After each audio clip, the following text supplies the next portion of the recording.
Hello, everybody, and happy FOMC day. You are looking at the daily chart on the NASDAQ futures. Let's pull up the S&P 500, and you'll see we've broken the range here, smashed it, and we are hanging out below 6,000 on the NASDAQ. We're hanging out below 22,000, which we thought was largely accepted on these push-ups. But Jerome Powell did his thing today and hinted at some darker outlooks for the economy, but also I think what triggered the sell off, which was much needed, by the way, was some profit taking as well. So, to not get too lost in the weeds on this, we are looking at a pretty strong sell off, arguably the biggest that we've seen in years. I mean, or at least this year, going back last year. But let's pull up a Fibonacci retracement from the pivot low to the high. It's sold off to the 38% retracement. Now, mind you, this is a massive candle that'll have to be rebalanced, so I do believe we will continue to grind up. This just probably shook out week longs, took some profits. Whatever the case is, you could speculate until the cows come home. I'm going to remove this as well and pull up this area of support that we have in the market also. I want to make sure I get this right. So we had this area of consolidation here. So going back, I think if we hold this level, if we continue to hold 21,000, we're in good shape to the upside. The thing is though, if we break below that, we have plenty of room to run to the downside in terms of inefficiencies and imbalances. Um, Remains to be seen. Obviously, no one's got a crystal ball, but we've seen nothing but a grind up and large moves to the upside on the Nasdaq and on the S&P 500 for this entire quarter. And if you look at the ES, which is the S&P 500 futures, we've been in this range since December 2nd. So it took 17 days to smash that range and finally rebalance the market because it's been largely unbalanced. I know a lot of people are trying to make sense of this and say this is why this keeps going up, and it's the election, it's the Santa Claus rush, whatever you want to call it. But in the back of my mind, I've been speculating that a lot of this was an insane squeeze for a multitude of reasons. And when you have Powell coming out saying they cut the basis point today by a quarter point, right? But you have, and a lot of people would say, all right, if they cut the point, so let's just go long. We're going to hit 23,000.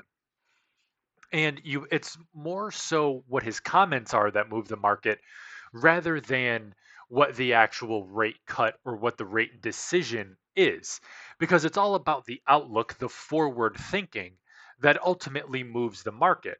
And in his speech today, Powell said that he's hinting at fewer rate cuts in 26 and 25 and 26. So when they projected 4 rate cuts for 25, now they're only projecting 2 rate cuts.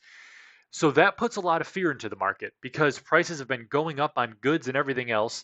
And he even said in his statement that people have been feeling pain for quite some time when it comes to the for the economy and prices of goods. So this is why you have to understand this. Here it is right here. Americans are still experiencing tremendous pain from high prices.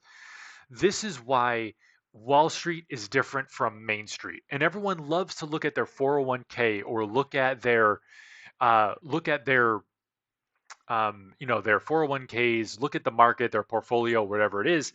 And that's just not the case because Main Street is a heck of a lot different than what we're going to see reflected in the stock market because that is not an accurate representation of the American economy, contrary to popular belief. So let's go over what some of the comments were and kind of speculate on what things are going to happen from there. But the Wall Street had expected the Fed to cut rates, but the statement that it is expecting just 2 rate cuts in 25 fueled a broad sell-off, which we already talked about. And with uncertainty in monetary policy, combined with the expectation of only 2 rate cuts rather than 4, which I just said, investor uncertainty and concern triggering profit taking this year, delaying it into the new year. So there's a lot of mixed signals coming in. Some institutions taking profits, some holding on and waiting until January. Who knows? But the big thing here is that we're still experiencing tremendous pain from higher prices. And the burst of inflation that was very global, this is everywhere and in all advanced economies at the same time. Now, inflation itself is on the way down, but we are still feeling higher prices. And now I want you to think about this logically and ask yourself this question. Do you honestly think that grocery stores and supermarkets are going to start to cut prices? No. Is gas going to start to come down? No. This is why, although if your team wins the election, whether you're the red team or the blue team, there is a lagging indicator as to how long it's going to take for something to take place.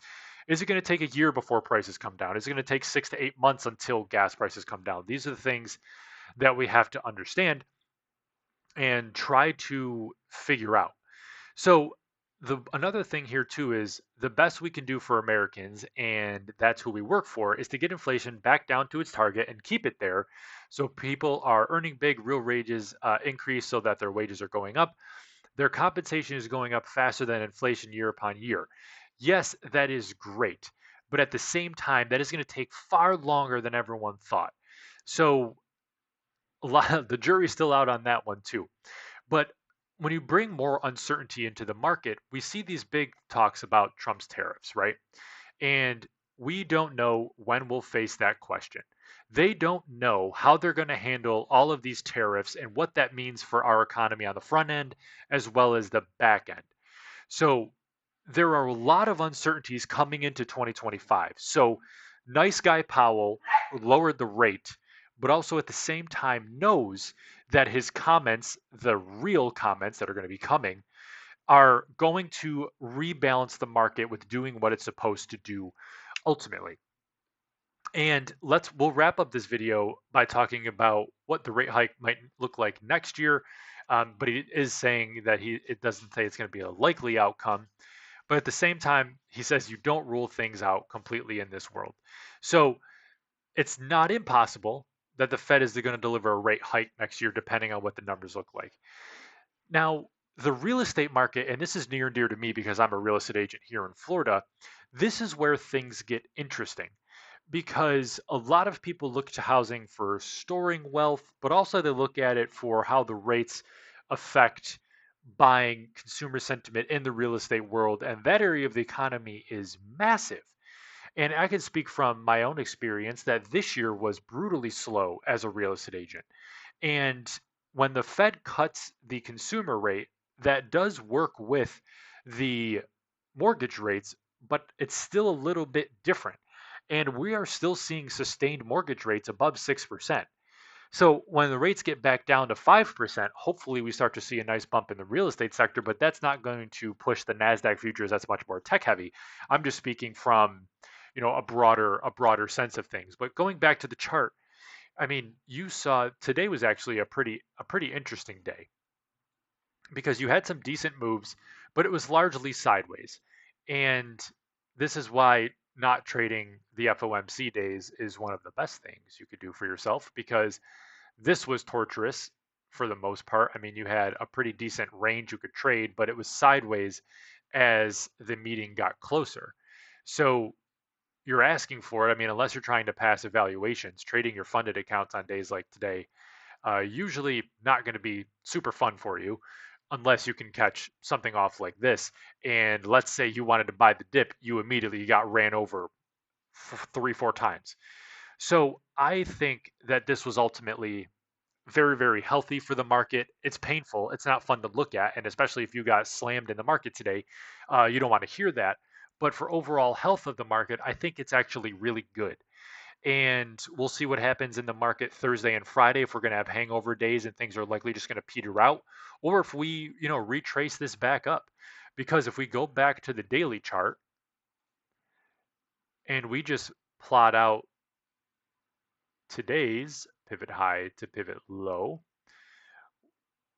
we have to come up almost back to 22,000 to get to the 50% retracement. So whatever happens over the London and Asian sessions through the evening and early morning, and then how the New York sessions open up will be very, very interesting to see how this candle and this retracement plays out. It's a massive move.